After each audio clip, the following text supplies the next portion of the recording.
I know, obviously, last night you said that you hadn't spoken to Richard Hughes or any of the ownership group last night, but have you been able to since, and if so, what have those conversations been like? Has the support that you spoke about last night been reiterated to you? Yeah, we've had the same conversations as we've had since I'm here.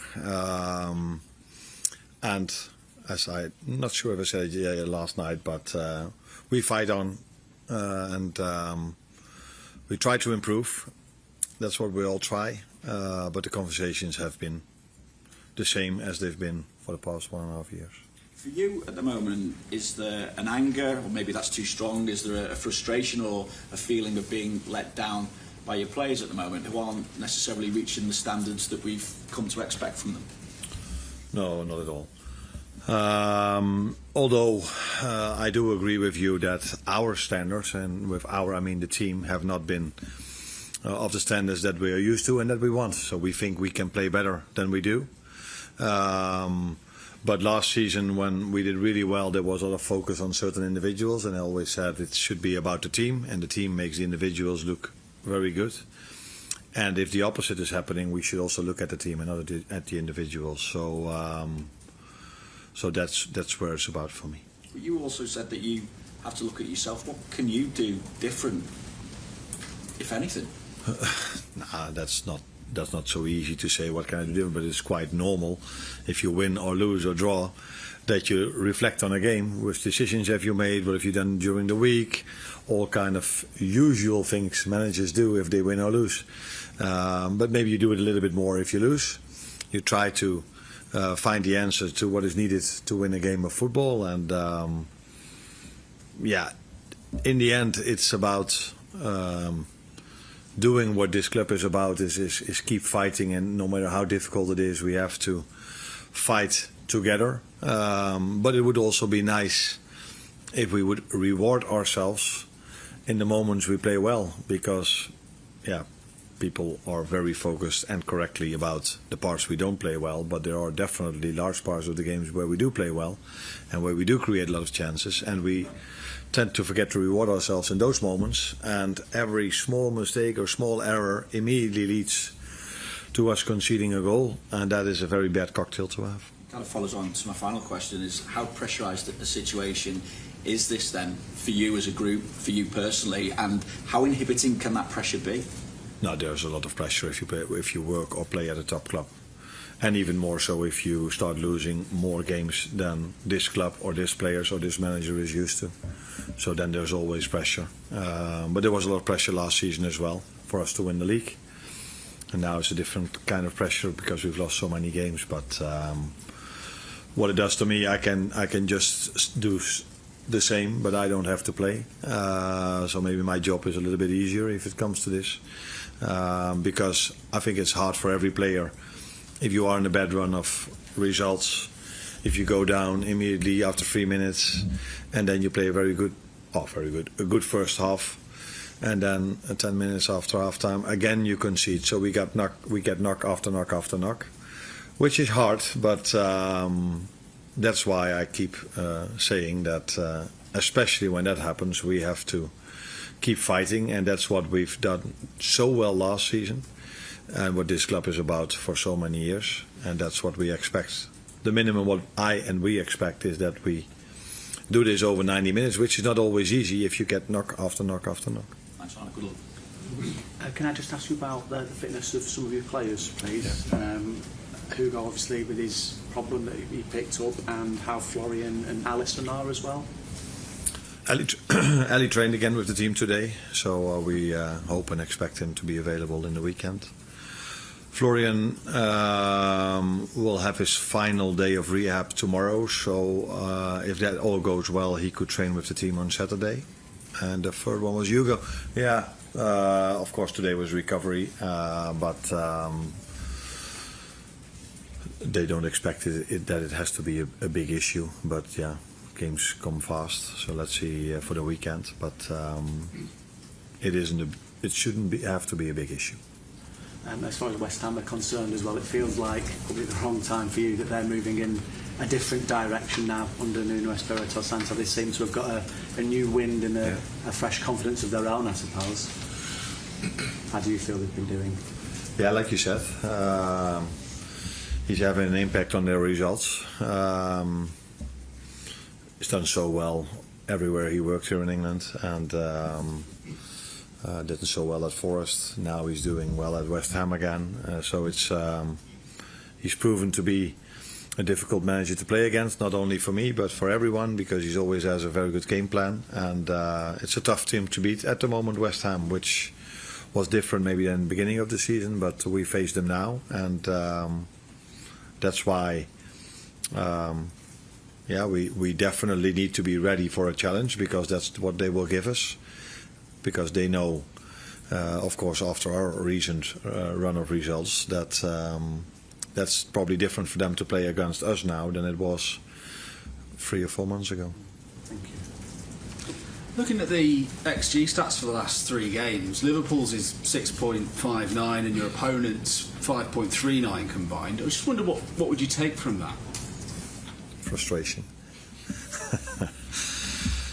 XG don't always tell you the right story, because I think it's also important when do you get those chances. So and after you concede, you tend to be more open than when you're 1 or 2-0 up. I think when we were 1-0 up against Real Madrid and 2-0 against Villa, we hardly conceded a chance, and that has happened in many more of our games when we were leading. But yeah, when you chase the game, you concede normally more. But I think a large part of this XG that we create is in the first part of the game as well. And that's why one of the players said today, and I just used that quote, we don't reward ourselves for good phases of the game or good parts of the game. And this is probably what is best shown in our XG created, because it's ridiculous, because normally you score more than your XG. The amount of times you see a team scoring 3 or 4 goals from from a low XG value, and then if you see our XG yesterday evening, but yeah, I didn't need XG to know that we missed a lot of chances. And Curtis Jones gave quite a passionate interview after the game last night. I just wondered what you thought of what he said, and that kind of passion, that anger, that frustration. How does it feel when you hear your players speaking like that? Then you assume that I heard what he said, and that is what I didn't. So after the game, I have to do 120 interviews. He said that he was past being angry and spoke about wanting to be a dog and tackle out there, do some of those kind of things as well. Really good if you bring it to the game, and I think this is what the players at least tried to do yesterday. All the data in terms of running data were very high. They had a lot of personal bests, so they tried yesterday a lot, but it didn't lead to anything in terms of result. And I think this is what he is saying. If we can bring this as a team to the game, this is where is the minimum I expect, and the minimum defense expect from us, that we fight. And this is, I use the word fight, he uses probably some other words, but I think we're on the same page when it comes to how we want to get out of this situation. Okay, thank you. Carl, up the back. Hi, Alan. Just wondering how you go about restoring damaged confidence, because I assume that's something else. You can't train that into them. But is there anything you can do to try and help them? Because it's obviously morale is so low on the pitch at times. And that last thing I think should be said extra at times, because I don't see it being low when we start the game. I didn't even saw it low after we conceded the 1-0 yesterday. But after the 3rd, the 4th or the 5th knock, then after the 3-1 I also saw a very difficult 5 to 10 minutes. But before that, even when we conceded the 2-1, again had a disappointment. We were able to generate enough chances, enough XG to make the 2-2.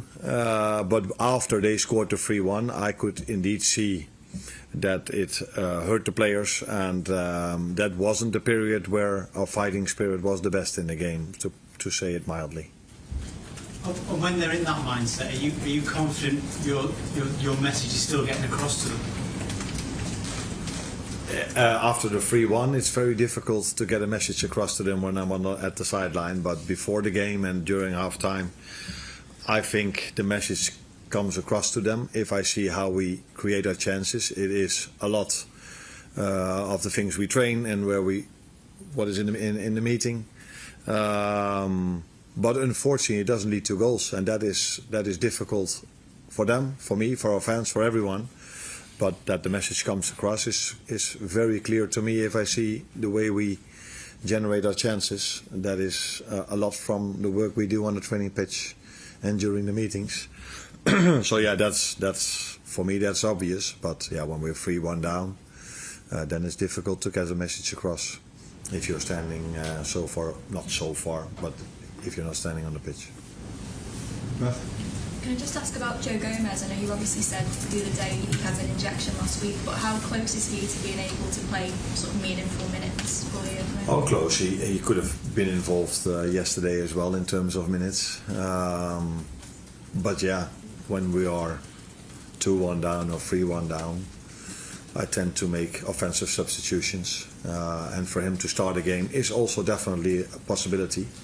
But Konate didn't train 2 days before the game. He was a bit of a liability 2 days before. And then if you don't have that many defenders to start with, two players that maybe might not be able to play the whole 90, that's kind of a risk as well. So I decided to keep him. How do you say this? But you know probably what I mean. To keep him there for if Ibu was injured, and not to have to make two substitutions, because then probably would have ended up with one or two defenders. How did you sleep last night? What do you think? Not so well, maybe. No, not the best. Not completely poor. It wasn't as if I lie awake for the whole night, but although if we win, I don't sleep well. Also, so then there's probably a lot of adrenaline, and now there's a lot of thoughts going through your mind. But I had a few hours of sleep, enough to be able to be fresh again this morning. Peter Bos yesterday said after the game that he would have a drink with you. Did you have that drink? What did you talk about? No, unfortunately, I asked him to come in, but I had quite a lot of media work to do. And afterwards, when I came in, it was already a bit too late. So I will text him today to one more time congratulate him. So we didn't have time to have a drink. No. Is he also someone you would talk to about having some advice for facing this challenge? Because he's been through this before. For you, it's the first time. I think there are a lot of people which I could call for advice, but there are a lot of people working at this club that can give me very good advice as well. Thanks. Hi Arne, you spoke just now about the messaging between you and the players, and also you spoke about how there was good moments mostly in the first half compared to the second half. If you think back to last season, there were so many occasions where you were able to change things at half-time and get an improved performance. So do you think there's any difference in how you're adapting and assessing what's happening in that half-time period, or do you feel like the players are still taking on that messaging in the same way? I think we always remember the last one or two games the most. I think our second half performance against City was much better than our first half performance. If I go further back, so the first loss we had was against Crystal Palace. Our second half performance was much better than the first half performance. So it has been, all the losses we've had have had a different story. And the last two, indeed, the second half wasn't as good as the first half, but in the last two we conceded straight after half-time. After already being disappointed in the first half, not getting what we thought we deserved. And